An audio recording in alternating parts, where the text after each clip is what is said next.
I'd like to welcome you to today's meeting of the International Youth and Students for Social Equality, COVID chaos, job and wage cuts, war dangers, capitalism's crisis, and the resurgence of the working class. I'm Elle Chapman. I'm a member of the IYSSE and the Socialist Equality Party, the Australian section of the World Trotskyist Movement, the International Committee of the Fourth International. The circumstances in which we meet today are extraordinary and history-making. We're living through a period of time which we will be discussing for generations to come. We are in the midst of a very serious global resurgence of the COVID-19 pandemic. Despite the approach of governments worldwide, the pandemic is not something that can be dealt with by an individual nation-by-nation approach. Instead, its resolution can only be brought about by global collaboration and consultation, with all the resources and scientific knowledge available to mankind pulled together. However, the capitalist system cannot and will not do this, because the capitalist class places profits above human life and indeed every other consideration. The COVID-19 pandemic has resulted in deepening national conflict and crisis, with class struggle intensifying in every country. Officially, there are currently over 205 million confirmed cases of COVID worldwide and 4.3 million deaths. However, these numbers are likely to be a vast underestimation. According to a study released in May by the Institute for Health Metrics and Evaluation, which at that time estimated global deaths to be at 6.93 million, and this is expected to be even higher now. As the International Youth and Students for Social Equality, we must acknowledge the very real consequences of the pandemic for young people and students, not to mention the entire working class. In this country, with the scrapping of JobKeeper at the end of March this year, many workers have been thrown back onto job seeker dole payments, which are below the poverty level of $315 a week. Young workers have been worst affected by the ending of these supplemental payments, with figures from earlier this year showing a 2.9% fall in jobs held by 15 to 19-year-olds, and drops of more than 4% in jobs in accommodation, food services, arts and recreation services. For young people living on their own and entitled to government support, youth and Austudy allowance payments are just $256 a week or $36 a day. Nobody can live on these amounts.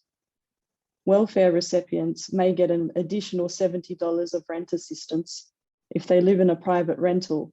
But to give an example of how unsustainable this situation is, the median price to rent a unit in Sydney is $495. With the ending of moratoriums on evictions and mortgage defaults also occurring at the end of March, homelessness support services have skyrocketed.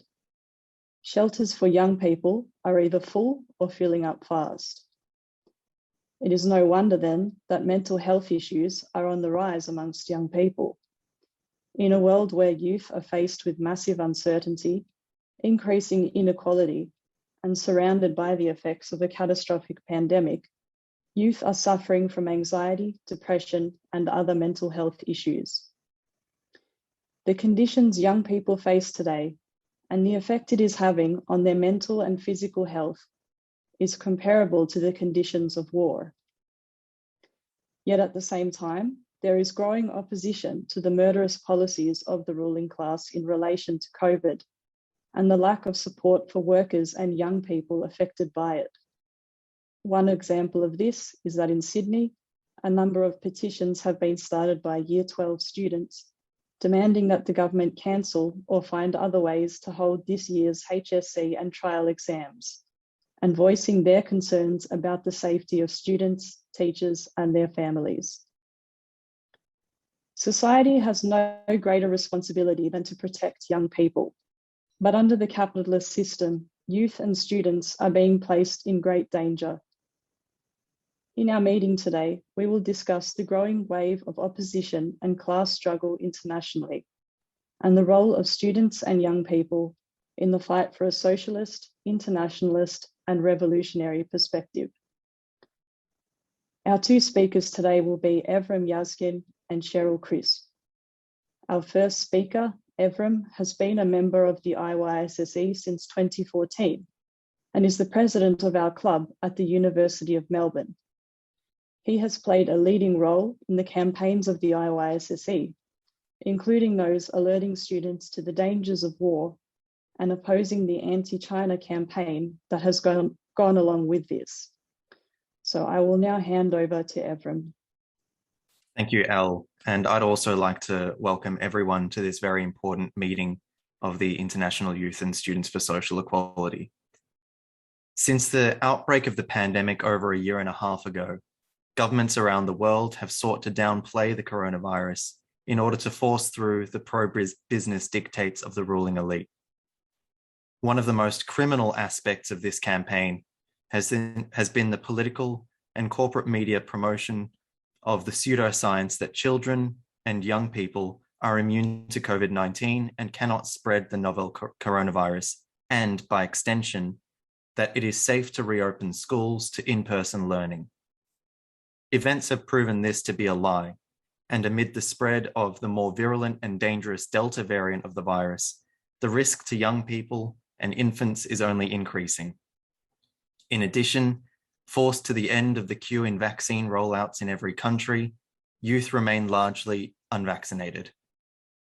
In Brazil, COVID-19 killed 1,581 young people aged 10 to 19 in just the first 6 months of the year, becoming the leading cause of death from any disease in that age group. In the UK, 1 in 7 of all students, 1.05 million children, are presently either infected or in isolation due to exposure to the virus.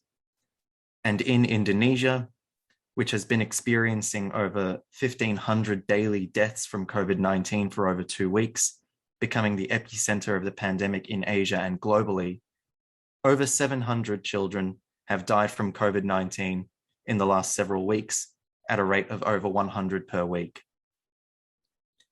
In the United States, over the past week, child infections and hospitalizations have surged dramatically, reaching their highest point since the start of the pandemic. The American Academy of Pediatrics reported that last week, nearly 100,000 children tested positive for COVID-19.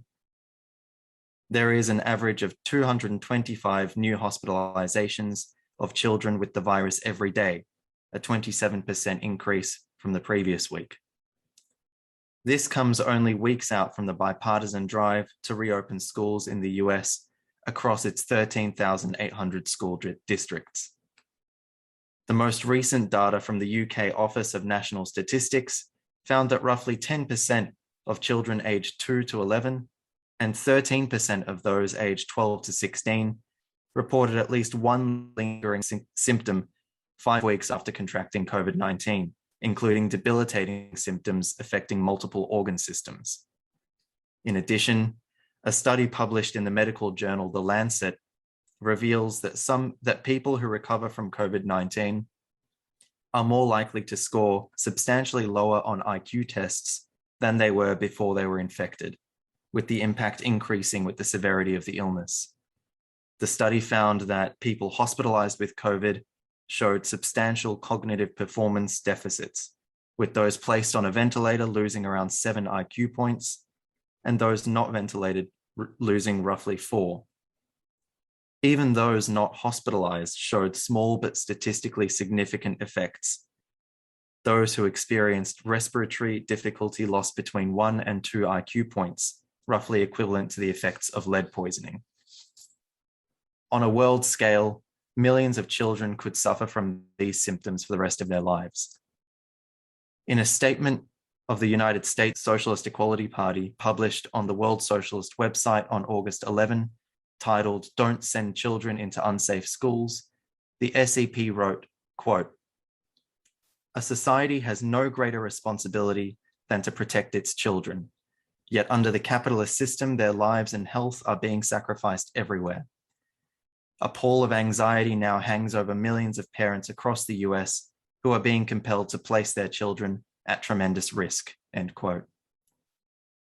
Likewise, the latest outbreak here in Australia has decidedly refuted the claims of parliamentary politicians and the corporate media that this country is somehow exempt from the coronavirus catastrophes that have taken place internationally. 1 in 3 people infected with COVID-19 in New South Wales in the past week have been 19 or younger. While growing concern and anger among students alongside teachers, school staff and families last week forced the state government to temporarily delay plans to reopen schools for all Year 12 students in Sydney, originally slated for August 16, the government remains intent on pushing ahead with the return to face-to-face classes. The criminal campaign to reopen schools has the full support of the Labor so-called opposition and the teachers' union. But this is triggering mounting opposition. Thousands of students and teachers and others have signed online petitions denouncing the government's plans. Over 2,500 people have signed a student-led petition titled "Against Returning Year 12 Students to School During the COVID Outbreak." The petition states, quote, "This reckless plan risks the health of our staff, our communities, and of high school students everywhere. We cannot sit back and watch as the education system prioritizes our grades and our output over our well-being." It continues, "The New South Wales government is not only endangering us, but our families too, as many of us have grandparents, younger siblings, and immunocompromised family members living at home. What's more, if teachers become infected, our learning will be compromised even further. They do not deserve to be called upon to risk their well-being during this crisis." And then in the petition, the students demand that no student or staff in Greater Sydney be returned to school until this outbreak is brought under control. Replace Year 12 exams with an assessment framework that does not require students to risk their health, the health of their families and teachers. Significantly, the petition also demands that working class students be provided with the necessary resources to learn online. The response of high school students to the criminal drive to reopen schools amid the pandemic are reflective of a deeper shift among young people in opposition to the brutality of the capitalist system. Similarly, university students are now expressing their hostility to the accelerating assault on the universities and their education. Since the beginning of the pandemic, an estimated 90,000 university workers around the country have lost their jobs. University managements and governments, working hand in glove with the National Tertiary Education Union, are attempting to use the pandemic as justification for deepening the corporatization of universities and attacks on workers that have been underway for decades. But students are beginning to fight back in defense of their lecturers, tutors, other university staff, and their education. Through petitions and protests, students are seeking ways to fight the sacking of much appreciated educators and the shutting down of critical courses, and to break through the stifling of opposition by the student and staff unions. At Perth's University of Western Australia, a petition against the retrenchment of academics in the School of Social Sciences and the virtual scrapping of anthropology and sociology now has over 8,500 signatures, as well as hundreds of comments. There is mounting opposition at other universities, including La Trobe University, University of Adelaide, and Macquarie University, where students led the fight to reinstate beloved mathematics lecturer, Dr. Frank Valkenborough. Though Dr. Valkenborough was reinstated, the management is still proceeding with a Hunger Games style process to terminate the jobs of 34 other academics. Opposition among youth and students to the crises they confront is a healthy sign and reflects their urge to fight. However, petitions and protest alone will not be enough. Students and young people, and the working class more broadly, need to be armed with a political perspective which will enable the establishment of a new society based on social need, not private profit. There are many obstacles on the way to the realization of this political perspective. The most poisonous role is that played by the pseudo-left, who claim that governments can be pressured to enact reforms, a fraud and a cover for a political establishment which is hurtling to the right on every question. The pseudo-left organizations like Socialist Alternative, Socialist Alliance and Solidarity seek to channel workers and youth behind the unions and parties of big business, including Labour and the Greens. Their primary role is to divert the leftward movement of young people behind parties of big business and the thoroughly corporatized and anti-worker trade unions on the basis of phony left populist rhetoric. Socialist Alternative and other pseudo-left outfits reject a genuine class struggle, attempting to corral workers and youth behind the unions, which have played the role of industrial police, suppressing and betraying the working class and enforcing defeat after defeat for decades on behalf of the ruling elite. Central to the exposure of the right-wing politics of the fake left is the struggle against postmodernism and its rampant subjective idealism, which is directed above all against the Marxist insistence on the revolutionary role of the working class and the possibility of revolutionary practice based on the cognition of objective social relations and the laws of history. Amid a major crisis of world capitalism, the postmodernists insist that students cannot understand the world or fight to change it. The official promotion of postmodernism is integrally linked with the cultivation of identity politics based on race, gender, and sexual orientation. Identity politics serves to advance the interests of a privileged layer of the upper middle class in unions, academia, and professionals, which the pseudo-left represents, while dividing the working class and denying its revolutionary role. The revolutionary character of the working class comes not from the subjective consciousness of individual workers, but from that class's role in capitalist society as the source of surplus value and profit upon which the capitalist system is based. One need only look at the homicidal policies of the ruling elite amid this very pandemic to see this. Workers are being forced back into workplaces, even if it means death on a mass scale, in order to satiate the drive for capitalist profits. Amid an historic crisis of capitalism, workers and young people are beginning to move. Youth are fighting for their futures as well as the future of humanity. The massive and complex social problems of poverty and authoritarianism and the existential threats posed by climate change, the pandemic, and the drive to war require a revolutionary and internationalist solution. These are, above all, political questions. The IYSSE insists that young people looking for a way forward must orient to the working class, which, by virtue of its relationship to the means of production, is the revolutionary force in capitalist society. Such an orientation must be based on the socialist reorganization of society through revolution. Only then can we defend education, curb climate change, end imperialist war, stop the rise of fascism, protect lives, and build a truly equal society. Thank you. Thank you very much, Evren. Our second speaker today is Cheryl Crisp. Cheryl is the National Secretary of the Socialist Equality Party in Australia and was a founding member of the Socialist Labour League, the forerunner of the SEP in 1972. She has played a leading role in the Trotskyist movement in this country for over 4 decades. I'll hand over to Cheryl now. We are living through a period unlike any experienced by those alive today. The coronavirus pandemic is the worst such event since that of the 1918-19 Spanish flu pandemic. But of course, we live in the 21st century, not the 20th, where the scientific, technological, health, and medical knowledge of mankind is incomparably higher to that of 100 years ago.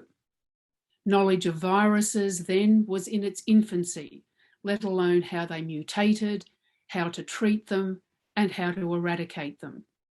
Man can walk on the moon, send probes to Mars and plumb the depths of the oceans, feats and advances which has required the combined and collective knowledge of mankind.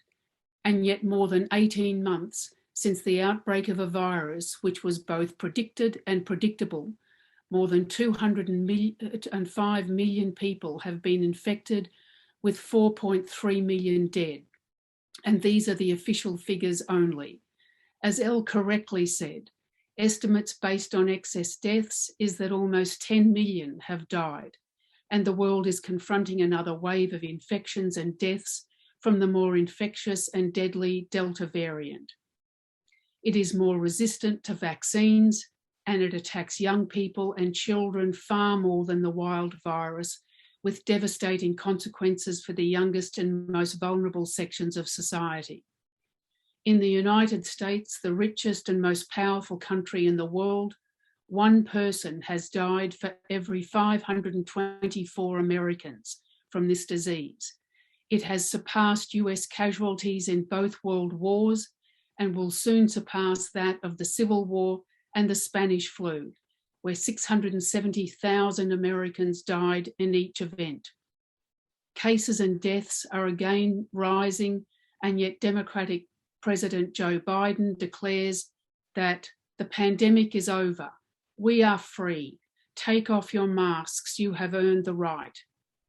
In the United Kingdom, Tory Prime Minister Boris Johnson, who will be remembered as the foremost proponent of herd immunity, let the virus rip and infamously bayed in response to calls for a limited lockdown, quote, "No more effing lockdowns. Let the bodies pile high in their thousands."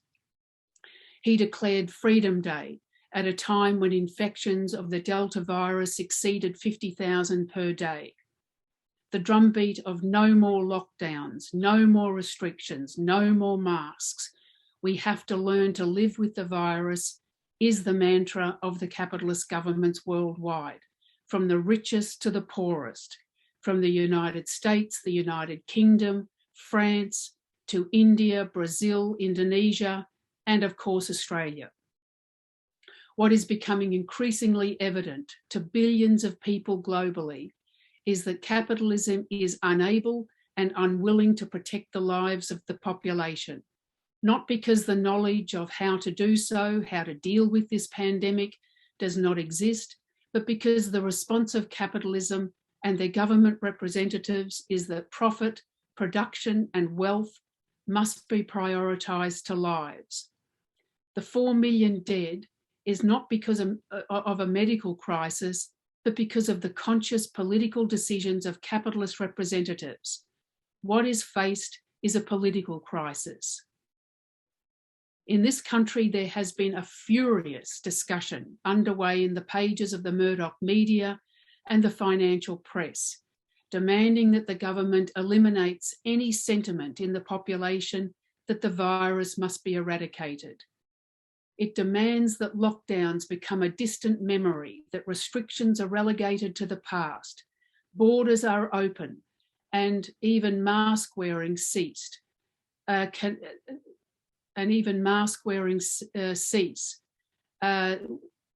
this can only be achieved by crushing the, quote, obsession of the population with zero infections. The demand is that ordinary people have to get used to infections and to death. Just to quote, the Financial Review in its editorial of last Thursday stated, and I'll quote, "In a challenge to the pandemic, psychology of Australia's first 18 months of the pandemic, the Delta variant is forcing New South Wales to lead Australia out of the gilded cage fixation with zero cases. It is moving toward using vaccinations rather than lockdowns to live with what would become a progressively less deadly virus, much like the flu, as Ms. Berejiklian says." It goes on, "If school teachers are vaccinated, young children who are not carriers and spreaders could return to primary schools, freeing parents to return to work. vaccinated workers could return to the office and other industries could resume with COVID-safe codes of practice, as it did in the resumption of construction. The number of lies and misinformation in these short paragraphs is staggering. And as is always the case, those lies serve a political purpose. The central issue it is raising is that New South Wales is leading Australia out of the unrealistic expectation of the population that elimination of the virus is necessary. The strategy is that vaccinations alone are the silver bullet. Now, the IYSSE and the SEP absolutely support mass vaccination of the entire population, including children. But leading scientists and medical journals have warned that vaccinations alone do not guarantee full protection and elimination, but requires a multi-layered strategy of vaccines, lockdowns, social distancing, and masks. This is because of the increased infectiousness of the Delta variant has rendered the efficacy of the vaccines to around 188 days, after which it wanes. This explains the upsurge in the virus in countries like the UK, the US, and Israel, who had early and widespread vaccination programs. The Delta variant itself developed because of the refusal of governments globally to conduct elimination of the virus, which turned whole societies into petri dishes for the mutation and spread of more virulent variants out of which Delta arose. And it will not be the last nor the most deadly one. It then stated that teachers can be vaccinated, which they are not, certainly not outside the wealthy private elite schools, and schools can reopen because children are not carriers and spreaders. This is a contemptible lie, as the editors of the AFR know full well, and as it has become tragically clear here and internationally, that children can and do catch the virus. They spread it, they become seriously ill with it, and they die with it. More than half the 6,737 infections in New South Wales are aged below 30, with almost 60% of those below 20. In one day alone, 44 children under 9 years of age tested positive in Sydney. At least 40 schools have closed in New South Wales since June the 16th, with the latest outbreak yesterday of 18 infections in a school for autistic children. And this is a virus which doesn't affect children, but the New South Wales government insists that around 1/3 of the population being vaccinated is the basis for the lifting of lockdowns and restrictions. Epidemiologists are perplexed at the response of the government because it is so clear what needs to be done. But the response of the government can't be understood from a medical standpoint, but only a political one. The reason for the lie in the AFR and by the government is because the strategy of no lockdowns is reliant on schools reopening, because parents have to be able to go to work to ensure production is maintained. It has nothing to do with the education of children, and it has nothing to do with the protection of the population. And the class-based response to the outbreak is because it is the working class which has to be suppressed. Sydney, always a divided city, has now become a tale of two cities. The diametrically different response of the government to the outbreak in the wealthier eastern suburbs to that in the working class suburbs of the western and southwestern suburbs could not be more stark.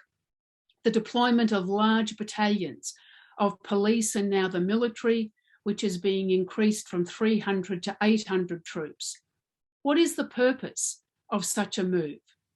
They have provided no evidence that Fairfield, Bankstown, Liverpool are rife with non-compliant people holding mass parties and family get-togethers. What there are, however, in these working class suburbs is the working class, who work in factories, on building sites, in retail, hospital, aged care facilities. They are cleaners, train drivers and bus drivers, none of whom can work from home. They go to work, they get infected, and then they necessarily infect those at their homes, their households. In fact, there is a consistent cover-up of the level of workplace transmissions which are at the centre of infections. And the more the infections rise, the more the cover-up and the more punitive the punishment. It has been announced that fines for breaching health orders have now risen from $1,000 to $5,000. If it is the case that those who by their conscious actions cause COVID infections in the community should be punished, why has Berejiklian, Health Minister Hazard and Prime Minister Morrison not been charged? Because it is the result of their decisions that the crisis and the 39 deaths so far recorded has erupted.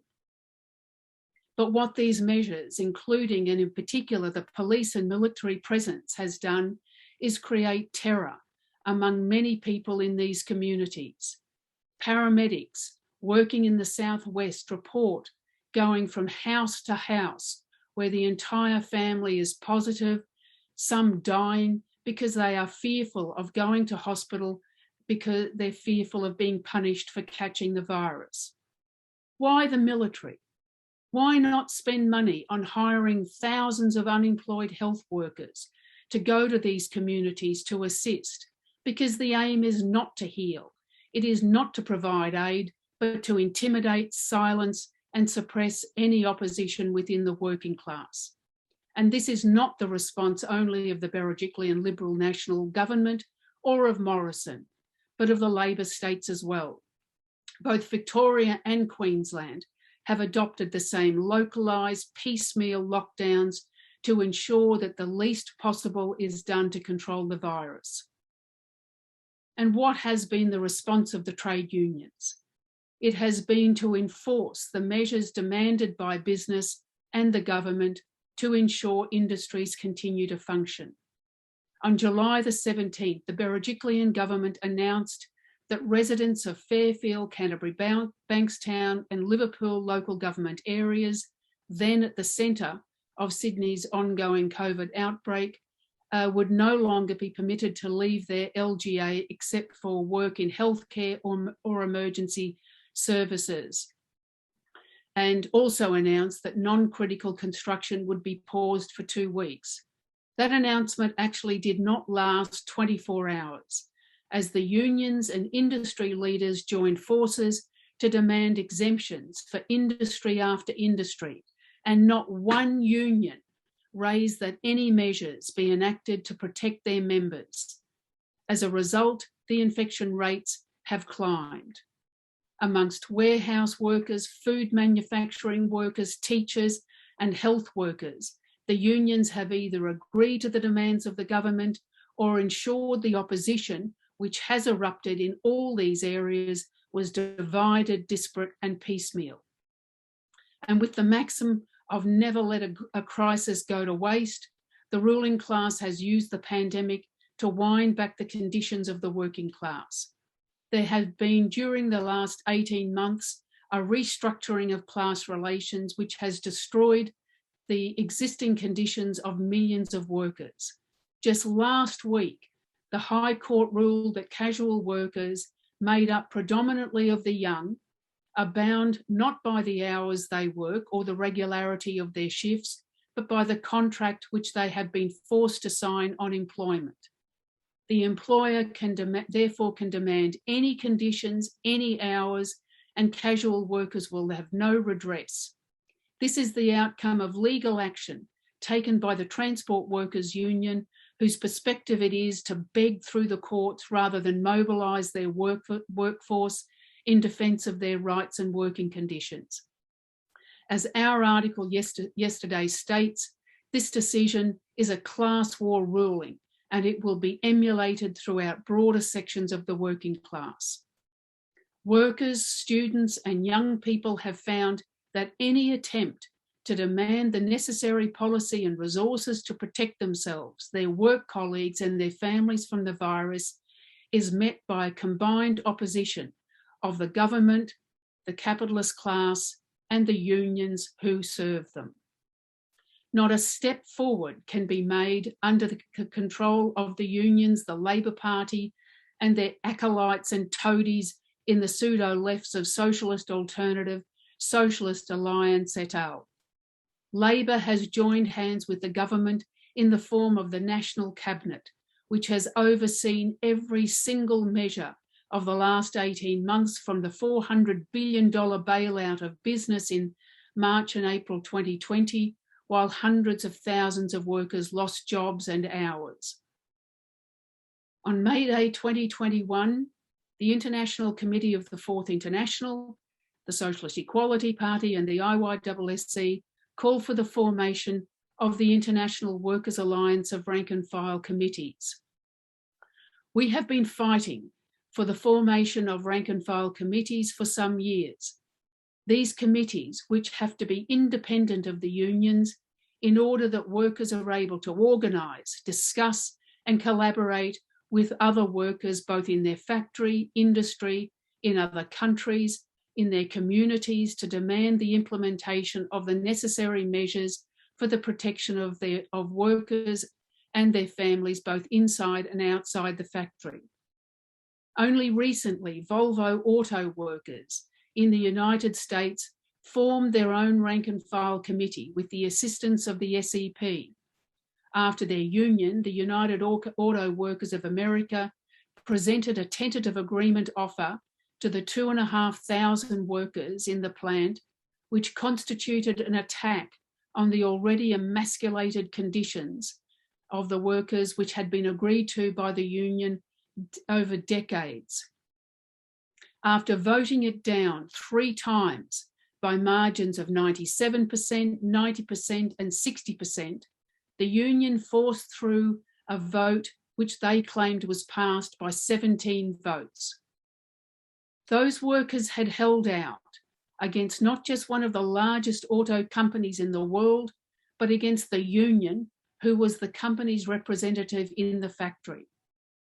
The Rank and File Committee was central in developing the resilience of these workers and their determination through ensuring that workers at the plant had correct and verifiable information. The workers were able to communicate their demands and concerns with the committee. The committee published regular updates and letters to the workers, and also demanding that the union pay the striking workers a full strike pay, not the starvation rate of $275 a week. But most importantly, the Rank and File Committee turned to their fellow workers throughout the United States and internationally. And it was this element which workers said was able to sustain them, the knowledge that they were not acting alone. And I'd like to quote from the Rank and File Committee statement, which was posted in the World Socialist website on their return to work on July of 18. And it said in part, however, setting aside the accuracy of the vote, the conclusion of the strike and the return to work does not mean the end of the fight for the rights of all workers at NRV. Rather, it only marks the beginning of the next stage of the struggle. But to successfully navigate this next stage, we must first review and understand the experiences through which we've passed. And it said importantly, to our brothers and sisters who did vote yes and thought it was necessary to end the strike, our bonds of solidarity are no less profound. We understand the very difficult financial situation that many faced, given the meagre $275 a week in strike pay the UAW allotted, and that this was not an easy decision to make, A vote for the contract was by no means an endorsement of its terms, let alone of the UAW. And it went through what needed to be undertaken in order to continue the fight in the next period. And as it said in part, for the next fight to be successful, whether at Volvo, Mack, meaning Mack Trucks, or elsewhere, it must broaden its scope beyond one or another plant, mobilising the real strength of the working class. We cannot combat national corporations like Volvo at just one factory. They operate with a global strategy, and so must we.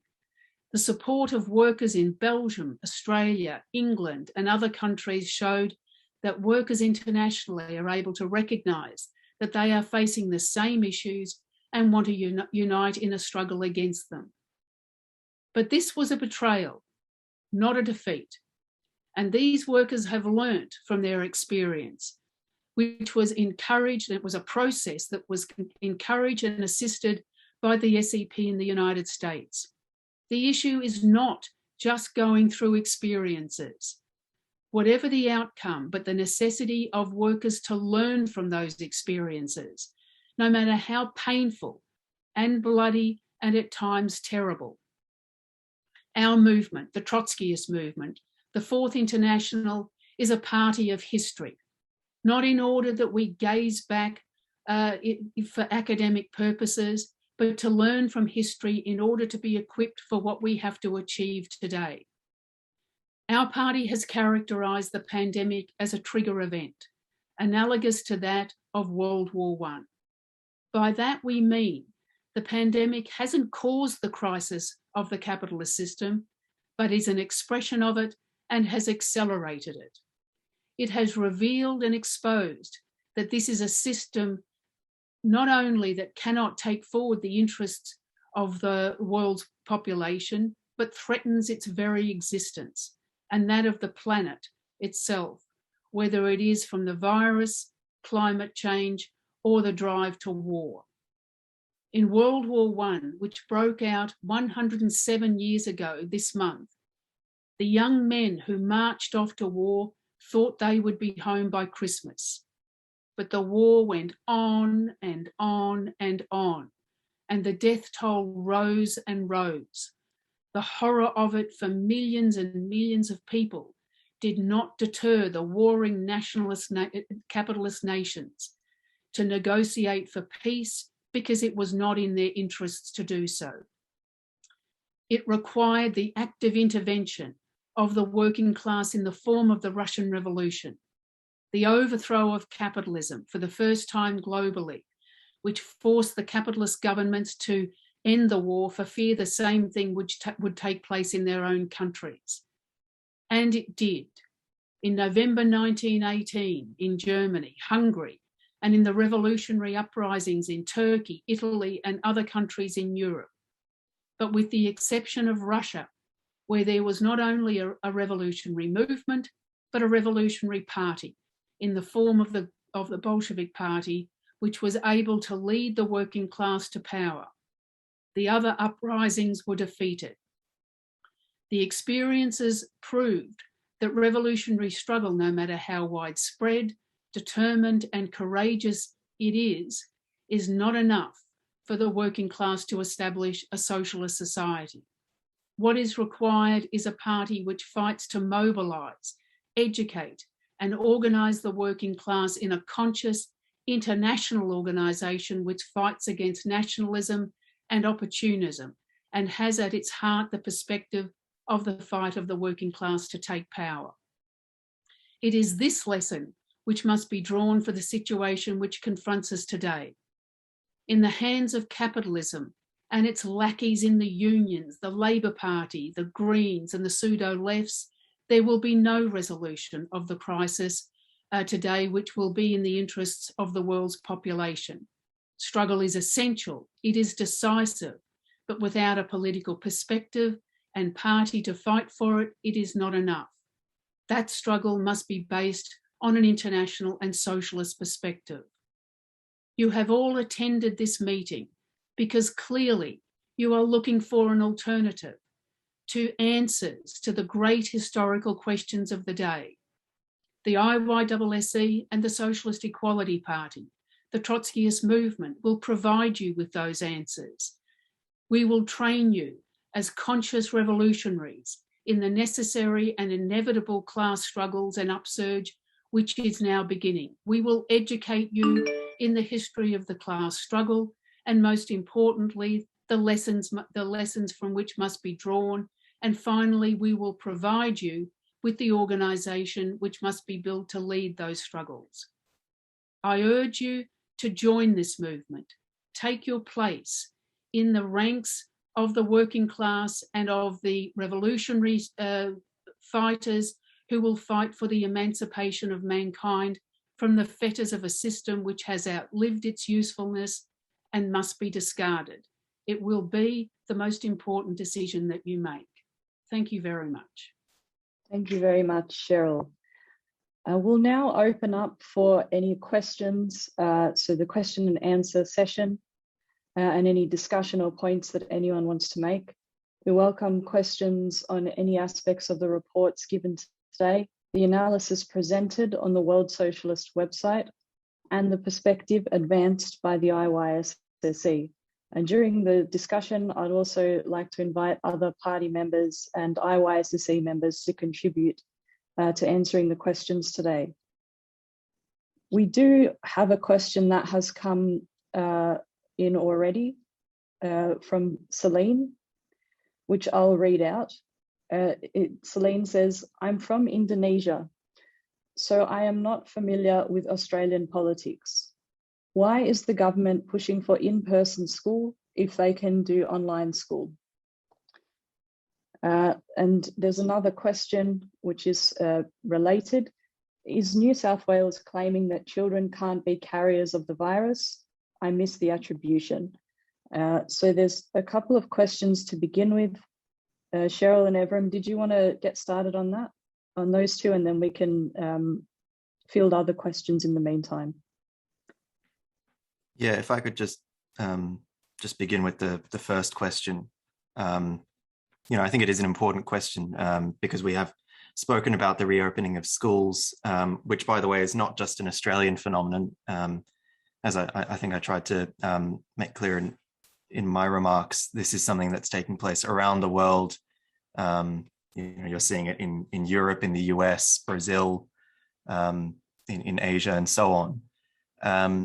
Essentially, what's being prepared, or what's taking place with the return to school, is a situation where, with children at school, their parents and family members will not then have to stay at home to look after them, but will then be able to go to work in order to produce profits for corporations. So essentially, it comes back down to the same issue that we've been discussing, which is the drive for profits. The fact that there is a need in the capitalist class to maintain their profits during the pandemic. Therefore, they want their workers back at work. And in order for that to happen, they can't be at home minding children. Those children need to be sent back to in-person classrooms. I think that's the sort of central gist of it. I think, as Evram says, none of these decisions are being made from the standpoint of the educational developments for children, or from the standpoint of the health and well-being of the population. The point which the Morrison government, the Berejiklian government, and I will answer the question also which has been raised about what the position of Labor in New South Wales is, which is a very good question, because one would need to ask that because it's not self-evident. But the reason that the schools have to be reopened, and in that sense, the demand that restrictions are lifted, that all lockdowns cease, is bound up with and dependent on the schools. if the schools are closed, and of course students can work online, although that does pose issues for certainly working class and more impoverished sections of the working class. I mean, there would have to be provisions provided for students who don't have computers, who don't have internet access. It certainly raises immense pressure upon teachers.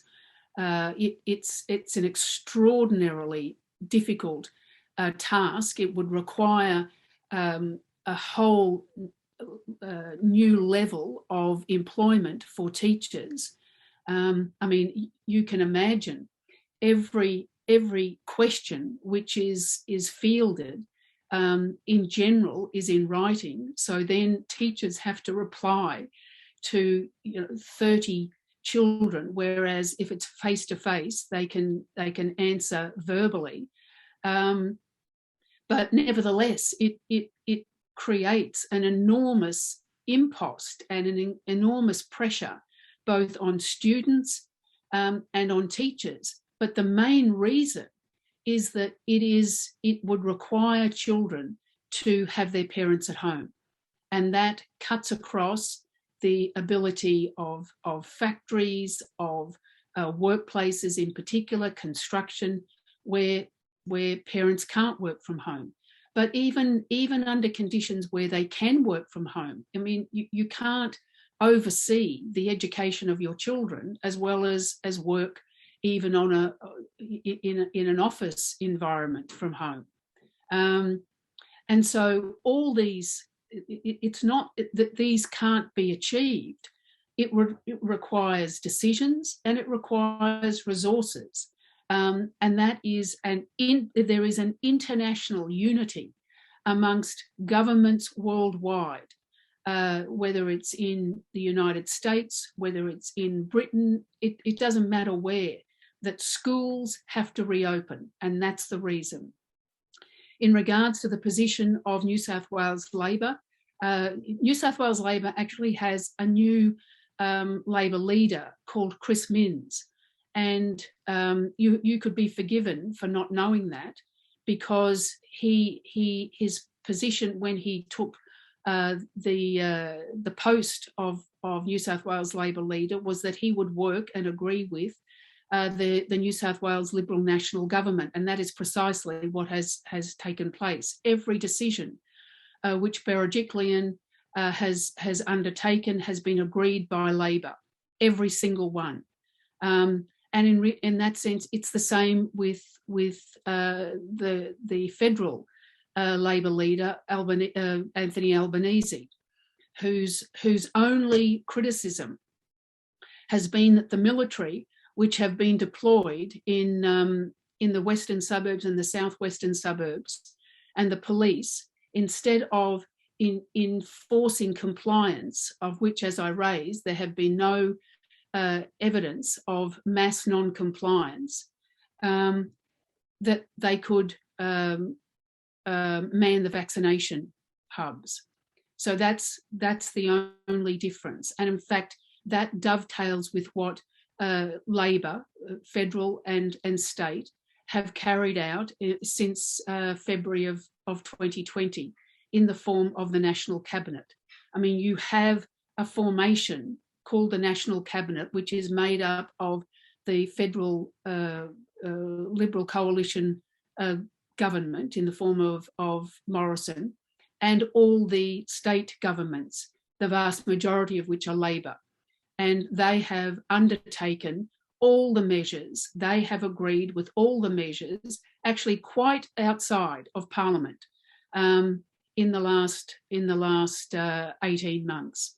And so they are completely in line with and aligned with the policies of both Berejiklian and Morrison.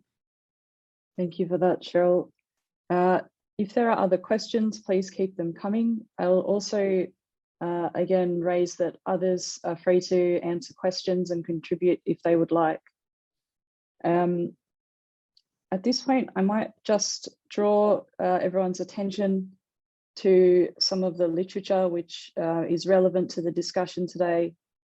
So the first piece of literature here are the 2 volumes, Why Study the Russian Revolution? And as we say, the 1917 Russian Revolution was the most significant event of the 20th century. And the series of essays which are gone over in these 2 volumes analyze the very important lessons and events of 1917. The taking of power by the Russian working class under the leadership of Lenin and Trotsky transformed the course of human history and are crucial for us to study today. The February and October 1917 revolutions in Russia are to this day the subject of much debate and controversy. The essays in these volumes are written from a Marxist perspective, looking back from the vantage point of 100 years and putting the events of 1917 in a contemporary perspective. And you can purchase these on mehring.com.au. So we'll just go back to some of the questions. One has come up. Why are the HSC exams still going ahead? Is there a broader motivation for this, or is it just a step on the way to large-scale reopening? That's a great question. Did we want to begin answering that one? Look, there are actually teachers in the audience, and I would certainly encourage any one of them to answer if they saw fit, and also the question of what the conditions are like, what it's like amongst teachers under these conditions. I know there is a question on the graph, the age breakup graph.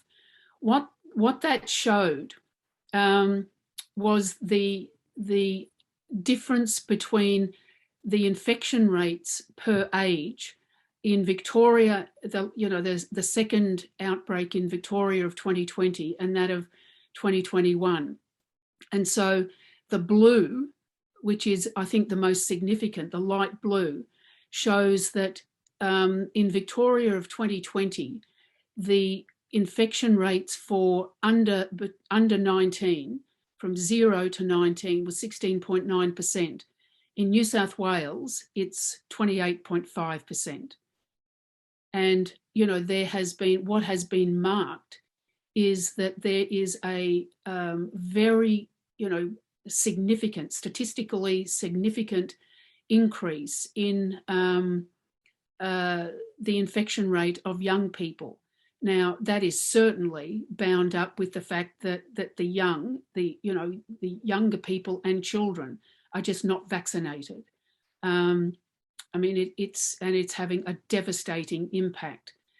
As you can see, the red is 60 and plus, and that shows that the over 60s, the infection rate has gone from almost 20% in Victoria in 2020 to just over 10%. The other one of 40 to 60 is pretty much the same, and it's relatively similar amongst 20 to 39-year-olds. So that's what that was showing, is the effectiveness of vaccines. Thanks, Cheryl. We've also got someone who wishes to speak. We've got a couple of people who wish to speak. So I will call on Kay to speak first. Thanks, Elle, and thanks everybody else. A really important meeting, I think, and report. Just to say a couple of things, as I am an HSC teacher in the schools, in terms of the question that came up, why are they pushing for the HSC to go ahead? I think what everyone has raised is correct. The drive to force students back into schools is an important part of forcing workers back to work. In particular, though, with the HSC, what it's always been used as, and this happened last year too, is it's the first wedge. It's the first class that they always force back. Last year, the same thing happened with Year 12. And in that sense, it's cynically manipulated because students are under a lot of pressure in Year 12 to get their HSC in order to then go on into university and do the study, or even just to get a job, you need your HSC. So there is a lot of pressure around the HSC. So it's been used by the Berejiklian government to really sort of cynically manoeuvre the situation to open up. And the first opening comes with getting students back into the schools. So you start with Year 12, then you can move on to getting Years 10 and 11 back. Then you can move on to getting the juniors back. Last year, of course, it was primaries were going back because the mantra last year is that children didn't get COVID. That's not the case this year. It's been more difficult for them to force that. But they will, that's the pressure, and that's certainly been the position of both the Teachers Union, the New South Wales Teachers Federation, and the IEU. Their concern with what's taken place is that they haven't been involved or invited to be involved in the discussion about how to reopen the schools. Just one other thing too, in terms of how students feel about this and how teachers feel about it, I mean, as I think the first speaker went through, there was a major opposition that erupted to the forcing back of Year 12 students. They were supposed to be going back this coming Monday, August the 16th, sorry. And, teachers were concerned about this. A lot of teachers are not vaccinated because they haven't been able to be. Majority of students were not vaccinated at all. And the students themselves that, have expressed in many different ways their concern. While they're concerned about getting their HSC, they're more concerned about their well-being and their lives and their safety and the safety of their families. And, the situation with online learning at the moment is it's different in every school. There is no, one way of doing this. Every school is different, and it really depends upon the resources of the school. And so the wealthier the school, the wealthier the parents, the better the students are coping with online learning. But that's what we're also seeing, is that there are a lot of problems in that. There is a lot of, there have been so many changes over the last 2 weeks. It's almost been impossible to keep up with what's required with the HSC. There are so many differences, and it's only been in the last few days that they've cancelled all the practical exams that were supposed to be happening, within the next 2 weeks. And they were going to be sending markers out all over the state. So it's a shambles. It's a crisis. It's terrible for students and it's terrible for teachers as well. Thank you, Kay. We have a number of others who want to speak now. So we've got Erica next. Hi everyone. It is a very important discussion about what's taking place in all different areas. So I can make a couple of additional points to what Kay said. I think she's covered everything basically, because the government is definitely using the HSC as a lever to get kids back, as has been outlined, because that's necessary to get the economy going.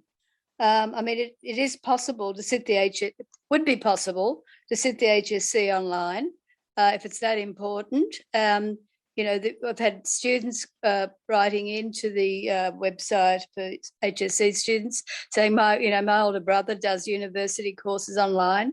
This is the fact that there's some conflict among students is very much being manipulated. Some students, think it's a real shame that they can't sit their HSC, etc. But as Kay said, the thing is that they're really risking their lives, and they're sort of these students who want to go and do it are being manipulated to get schools open. I mean, why didn't the government a year ago start organising for this to happen online? They're very happy to do lots of other things online, but the needs of students and teachers is not exactly the top of their list of what's necessary. I mean, I was listening today to a YouTube report from the Minister for Education. They don't know how many teachers in the schools in the public system have been vaccinated. They're not. They don't count themselves terribly responsible for finding that out.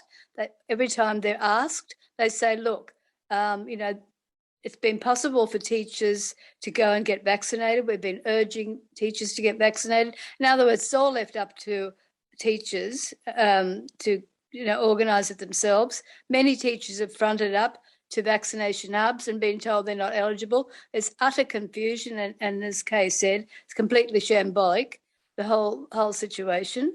So,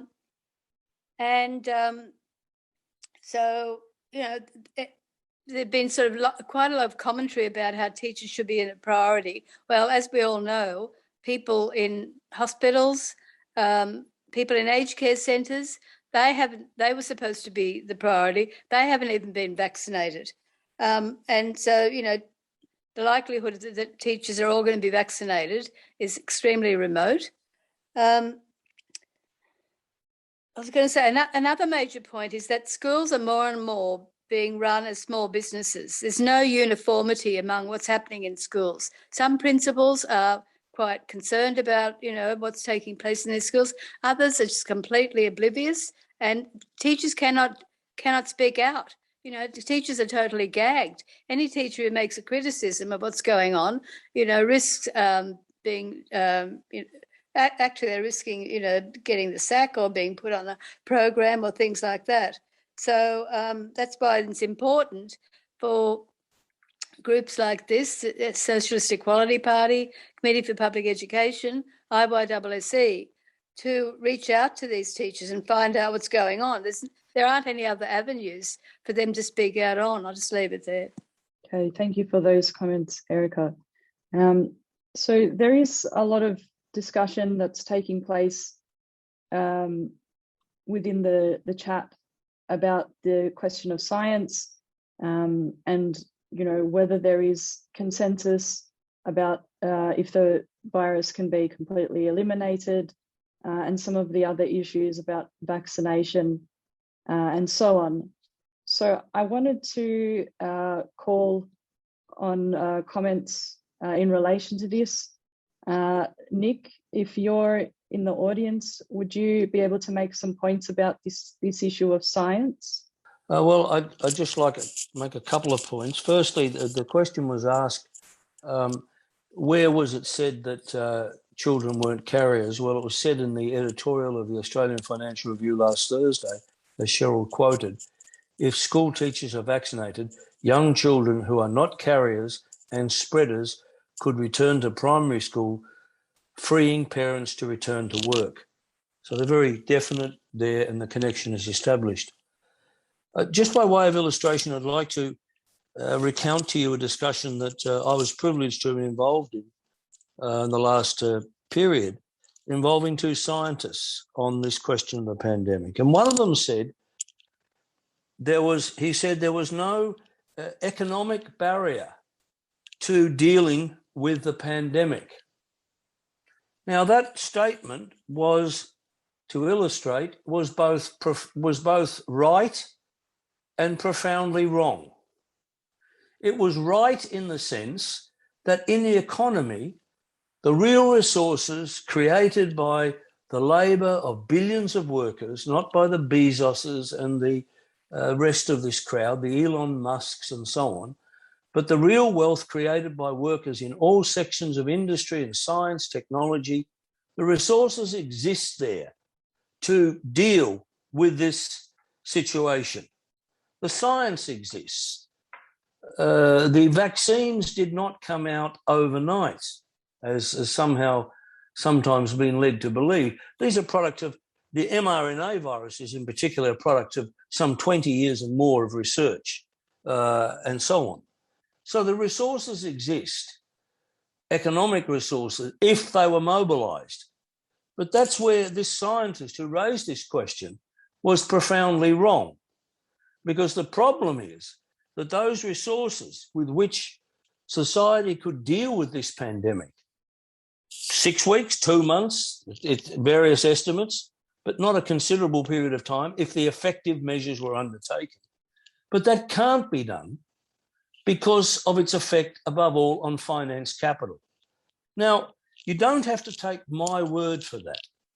All you have to do is look at the history of the last 18 months, and I refer, and it's not widely known, but I refer particularly to the enormous crisis that developed in the US stock market of March 2020. This was a period in which the pandemic in the US was just starting to make its effects felt. There were wildcat strikes by workers, walkouts at auto plants, at other places, Amazon stores and warehouses and so on. And the markets were terrified that independent action of the working class was going to upset the stock market bubble. And so two actions took place in March of 2020, which are very significant. One, the US government organised the CARES Act, handed out $3 trillion to the corporations, and the US Federal Reserve pumped in $4 trillion into the market in the space of 1 month, to the speculators, to the banks, to the stock market, to finance capital. At one stage, pumping in money at the rate of $1 million a second. Now, that restabilized the situation. And then almost immediately, in response to that, we had in the New York Times a column by Thomas Friedman saying the cure cannot be worse than the disease. So long way back, March, April of 2020, the drive was, once the problem was solved seemingly for finance capital, the stock markets, the drive was on to push the working class back to work.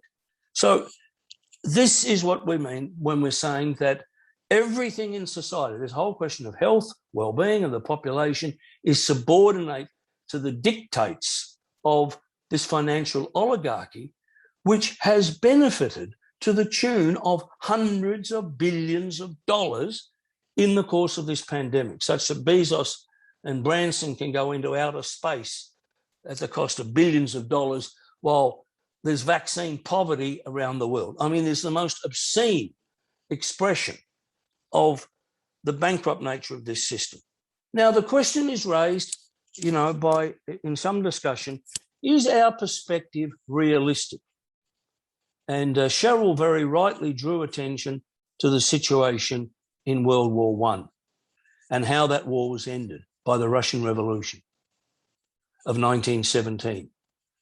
But in 1914 and 1915, when Vladimir Lenin raised that perspective of turn the imperialist war into a civil war, that is, into socialist revolution, he was denounced for being very, very unrealistic.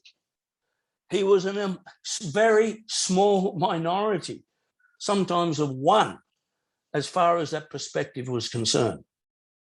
But Lenin did not base himself upon what was immediately apparent or what appeared to me immediately realistic, but what was the objective logic of events. He saw that the war was going to drive workers into struggles against it, and they would have revolutionary consequences. The decisive question was the building of the revolutionary leadership. That was the primary criterion, not what appears to be immediately realistic or not realistic. The situation has to be studied in its dynamic development, in its objective causes and processes, and we have to approach the pandemic in exactly the same way. Billions of workers around the world have now gone through the same experience. They are going to fight. They're going to react. The crucial question is whether, as in 1917 in Russia, there is a leadership there to lead them, arm them with a perspective and program. And that's what we have to do. And that's above all the task that young people, students, have to turn to. That's, I think, the importance of this meeting. Thank you very much for that, Nick. There's a question that came in earlier asking, are there some resources I can read up on about the Trotskyist movement you mentioned? In particular, what would this movement enact if it had power to reorganize society, that is, protect the working class from returning to work amid COVID? Also, is there info on what concrete steps the movement could take to achieve this? I'll open up to our panelists now if they want to answer that. Yeah, look, I think it's it's an important question, and Look, I think on the question of science, what has characterized the period of the pandemic has been an onslaught, an assault on science. I mean, Fauci, who leads the the scientific organization against the pandemic. I mean, he has had his life threatened. There has been under Trump, the Trump administration, the assault on science, on knowledge, on objective truth has been unparalleled for decades and decades. And of course, this is bound up in that sense with the assault on the working class and the necessity to ensure that nothing prevents the unbridled development of production and profit. I mean, of course there are differences among scientists. I mean, of course there are. There's differences amongst any section of teachers, of medicos, epidemiologists. I mean, the government, different governments have put forward different measures, and they claim that they're working, on the euphemistic medical advice. But there has been also a differentiation which has taken place, and in particular, and we have quoted medical journals in Britain, in the United States, in this country, which has characterized the policy of governments in Britain, in the United States, as social murder. And of course, it takes on the characterization that Engels put forward about the measures taken against the working class as a whole. This is social murder, and this is not the basis on which doctors and scientists have fought to have decided to go into their fields of endeavour. In fact, there was an epidemiologist who appeared on Q&A a couple of weeks ago, who had been in the forefront in February of 2020 with the outbreak of the pandemic. And of course, then it wasn't entirely clear what was known, although unlike what has been put forward about and against the lies about the Wuhan lab source of the pandemic, that this was created in a Wuhan lab, there is absolutely no evidence at all. And in fact, all the evidence is based upon that this was, developed in the wet markets of Wuhan, and in particular through bats.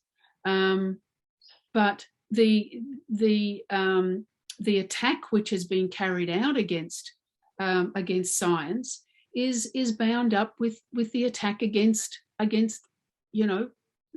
mankind as a whole in that sense. And I think it's necessary. I mean, nothing can be dealt with from the standpoint of just science or just medicine. There really are class questions at stake here. And one of the points that this scientist raised was that when he raised and he said, this is going to be the worst pandemic for 100 years. This is going to be, a terrible, terrible pandemic. We've got to move on this. And he was vilified And he said, you know, February, March and April were terrible months for them because they were coming under assault, certainly by the Trump administration, by the government, by all sorts of layers. And of course, you have the mobilization of anti-vaxxers, you know, that the vaccinations have caused more deaths than the virus, all of which it's just false, it's lies. But I think it would be incorrect to you know, address this from the standpoint of just science. These are class questions. But what I wanted to also speak on is the question about what can be read about the Trotskyist movement, and also what would, you know, and I think what the questioner is asking is, what would the response be of a socialist society? And it's an excellent question. I mean, what a socialist society would do. And, you know, it's not that there wouldn't be pandemics, or, I mean, wouldn't be viruses. Whether they became pandemics would be another question, because what has been developed, and I think as Nick raised about the vaccines, you know, these weren't just rolled off the shelves in a matter of weeks. I mean, there has been, you know, international collaboration, certainly prior to this, because of course there were MERS, there was SARS. I mean, when I say that this pandemic was both predicted and predictable, I mean, it has had its forebears before, and science has been working. But the development of a vaccine which is able to deal with this particular virus, this novel coronavirus, has been the result of astonishing international collaboration,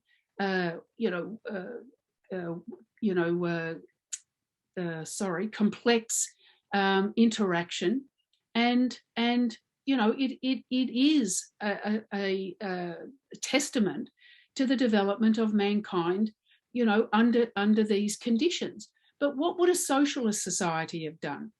The resources which at the moment are going into the coffers of the Bezoses, the Musks, you know, the Bransons, who you know, fly to outer space, not from the standpoint of the development of man's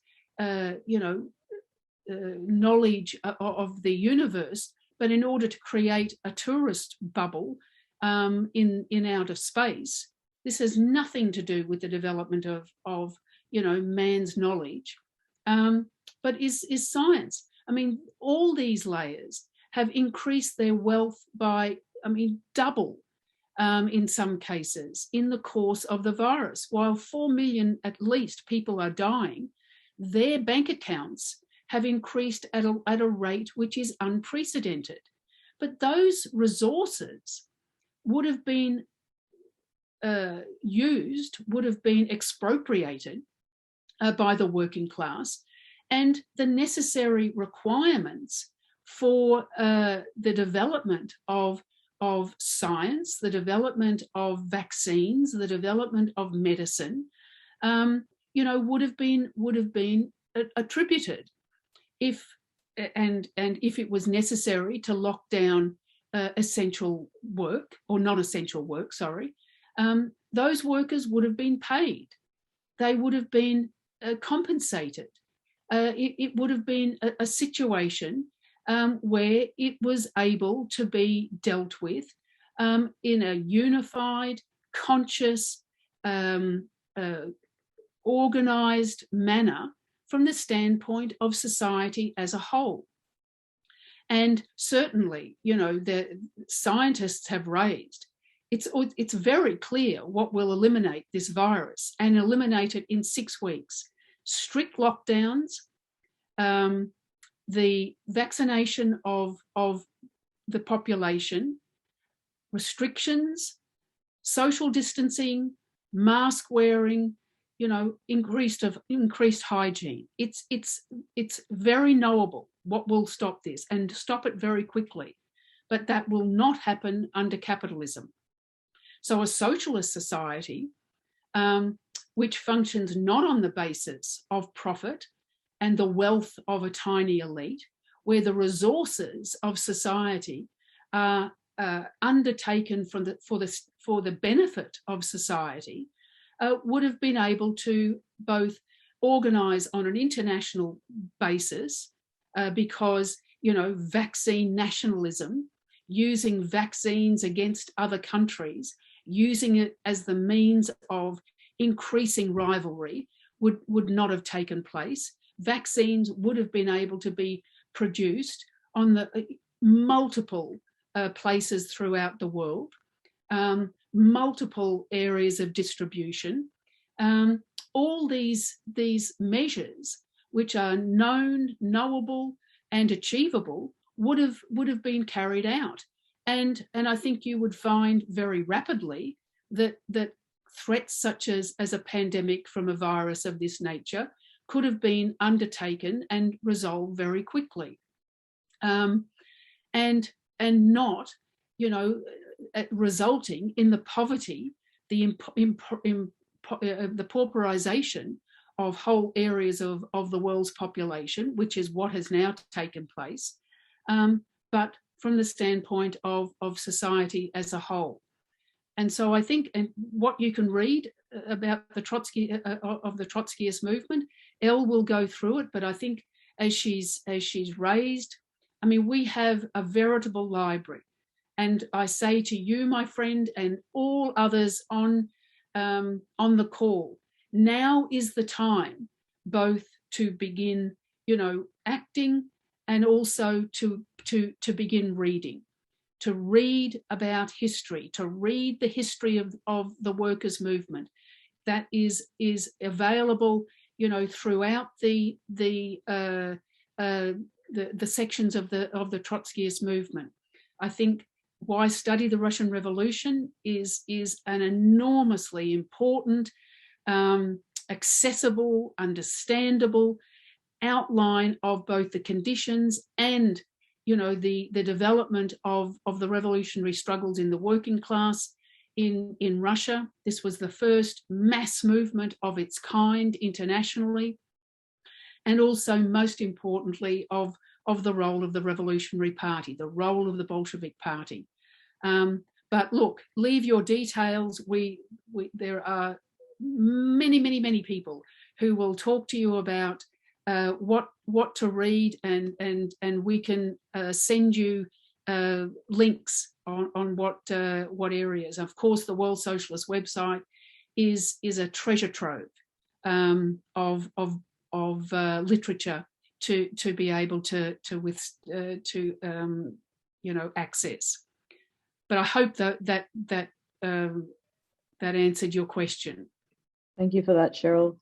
And yes, as Cheryl mentioned, I'll just go through some of the other literature which is relevant to today's discussion and has been referenced. So the first piece on the slide there on the left, the Fourth International and the Perspective of World Socialist Revolution, covers the 1985 to 86 split with the British Workers' Revolutionary Party. And this ushered in a rich period in the history of Trotskyism. The period covered in this work facilitated the launching of the World Socialist website in 1998 and the preparation for the political struggles we're living through today, and its essential content in educating and training a new generation of revolutionary socialists.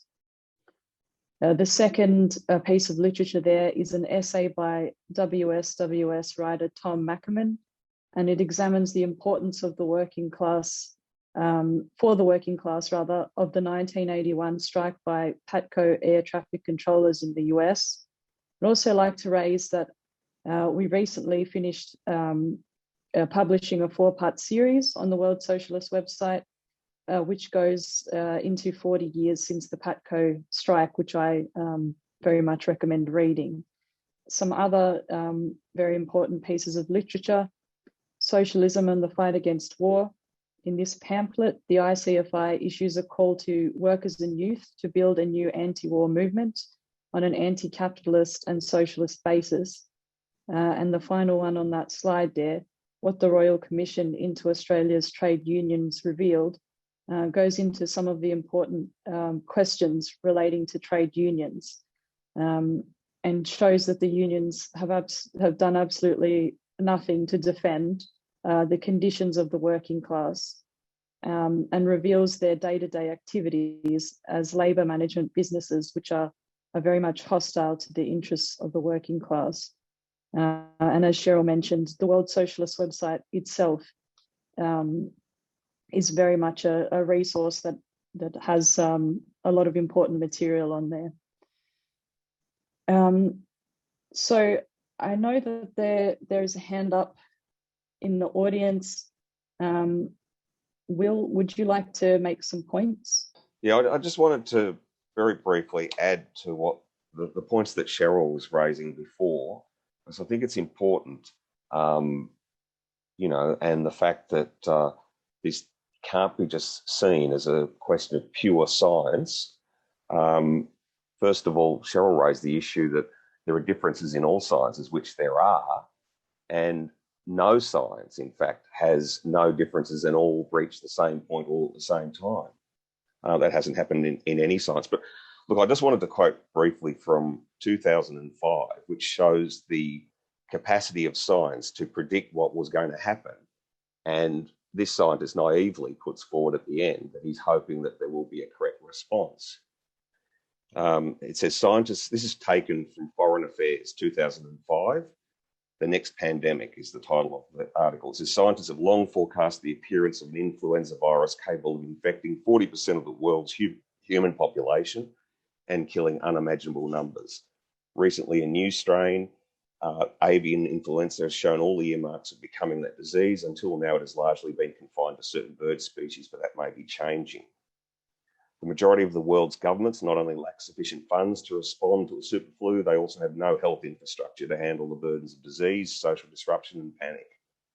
The international community would have to look to the United States, Canada, Japan and Europe for answers, vaccines, cures, cash and hope. He goes on to say that finally, can disaster be avoided? The answer is a qualified yes. Although a coming pandemic cannot be avoided, its impact can be considerably lessened. It depends on how the leaders of the world, from the heads of the G8 to local officials, decide to respond.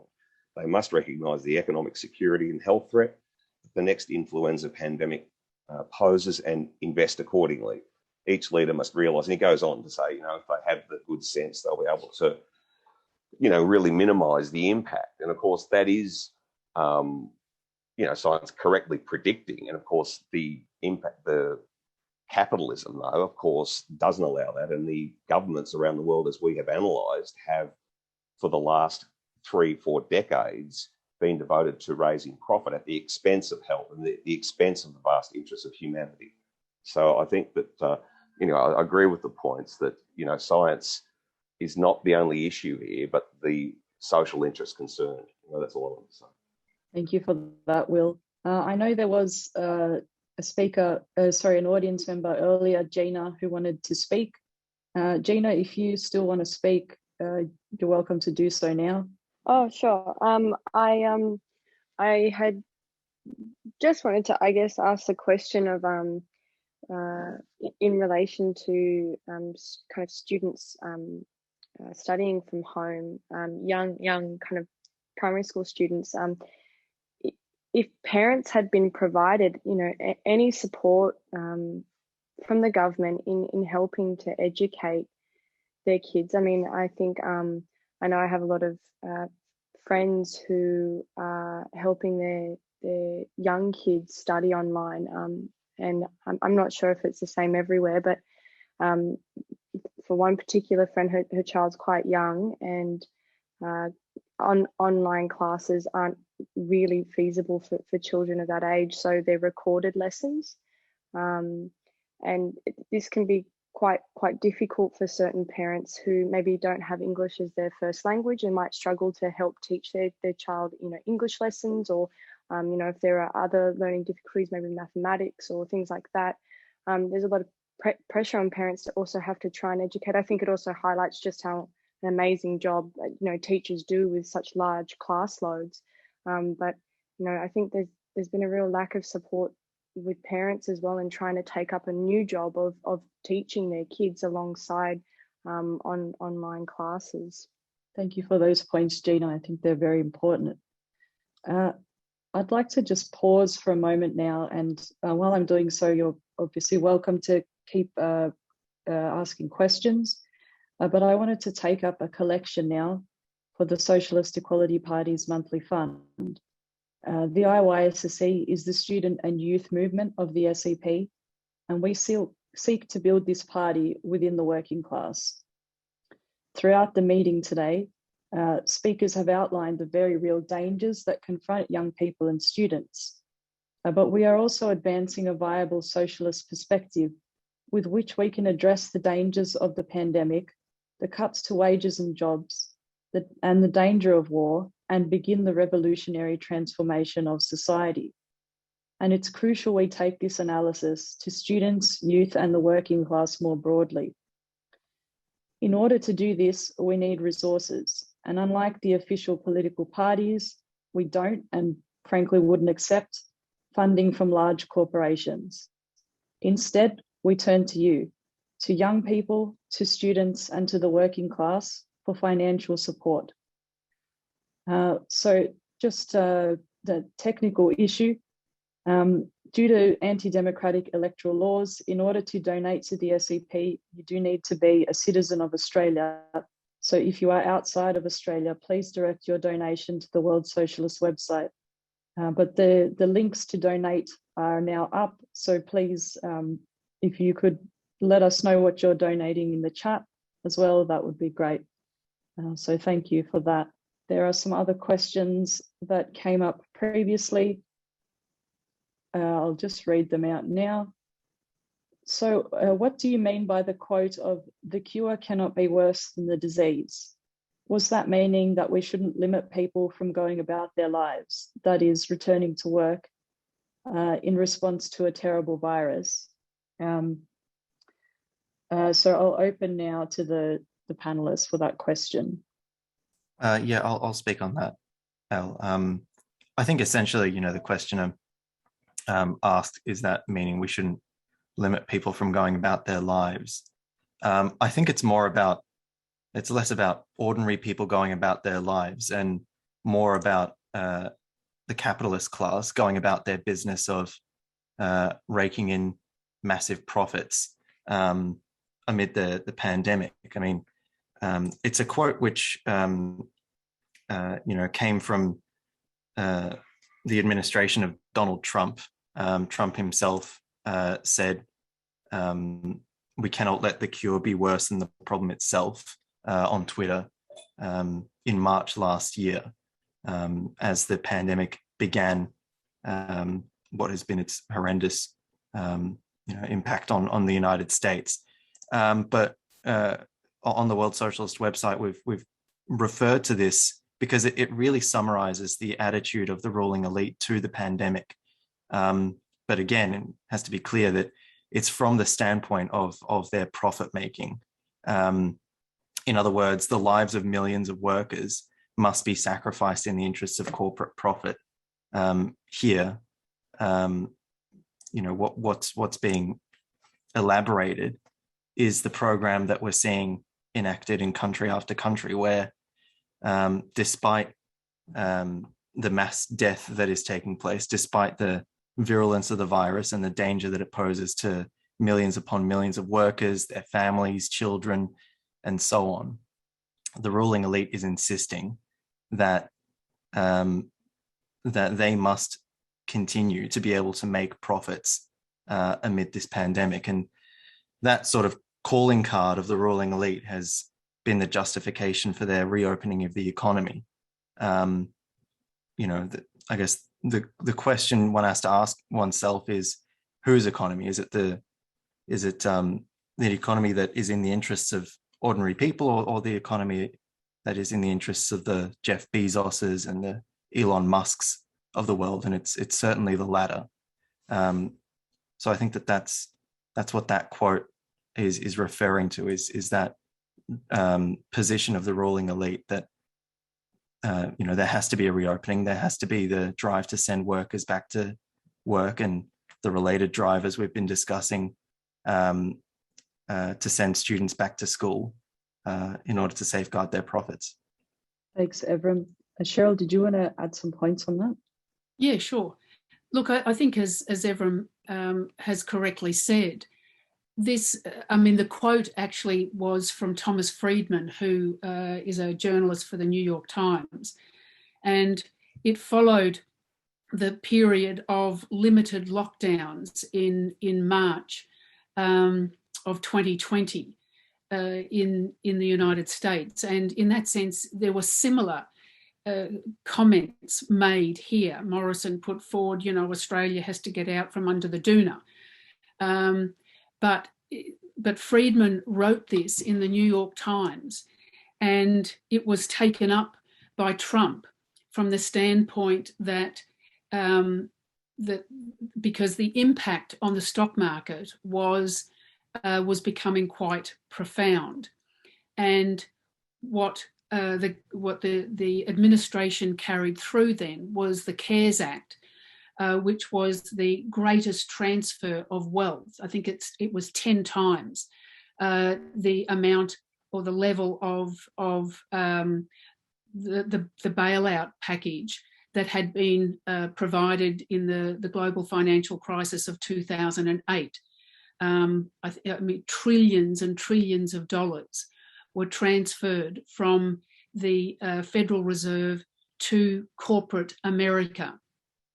And as soon as the CARES Act was passed, then the drumbeat for going back to work was underway. And Trump put forward that by Easter, the whole of the country would be open. The whole of the economy would be back to normal, under conditions where there was escalating and increasing infection rates. And that has been the position really ever since.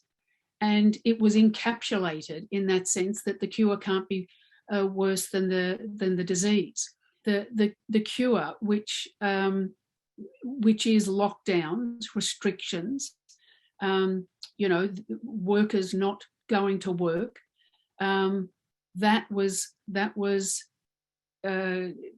calculated as being worse than the disease itself, and so the mantra was really the line of not just that government but every government, and so you had in every government internationally a transfer from the public purse to mass corporations, and the wealth that was accumulated in the course of that period has resulted in skyrocketing Wall Street stock markets, increased wealth of the tiny elite, increased profits, while the death toll increases. And so when we say that capitalism represents death and the working class represents life, that's what we mean. Because outside of the intervention of the working class and the overthrow of capitalism, then this is the policy of the capitalist class, and that's what, and of course that was really what is behind the anti-vaccination. I mean, look, of course there's all sorts of confusion amongst people. There's all sorts of mistrust of governments, mistrust of pharmaceutical companies. In that sense, there's something of an understandable element to it. But, there is a requirement for society. There is a requirement for the protection of society. And vaccinations are the expression of that protection. It's why we support mandatory vaccination, because the risks which are associated with vaccines are minuscule compared to what is understood that the risk is for the pandemic itself. And while, of course, you know, there, as I said, there is confusion, there is mistrust, but that is being utilised by extreme right-wing layers.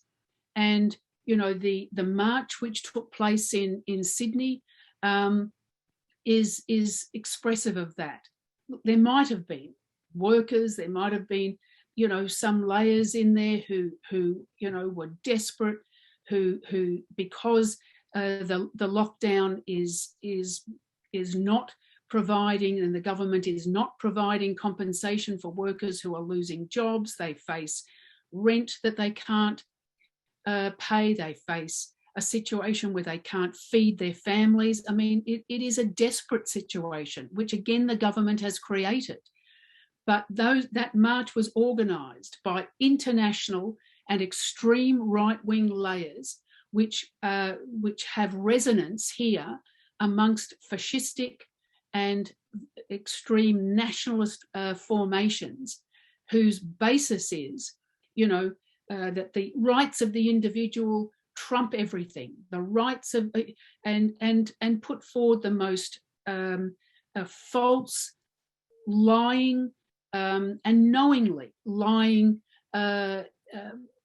estimates and statistics about vaccinations and about the situation of COVID.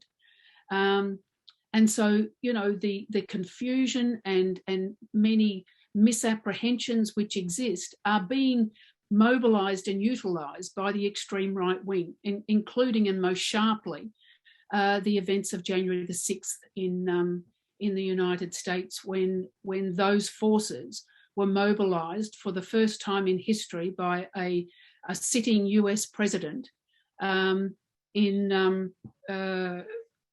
to overturn the election itself.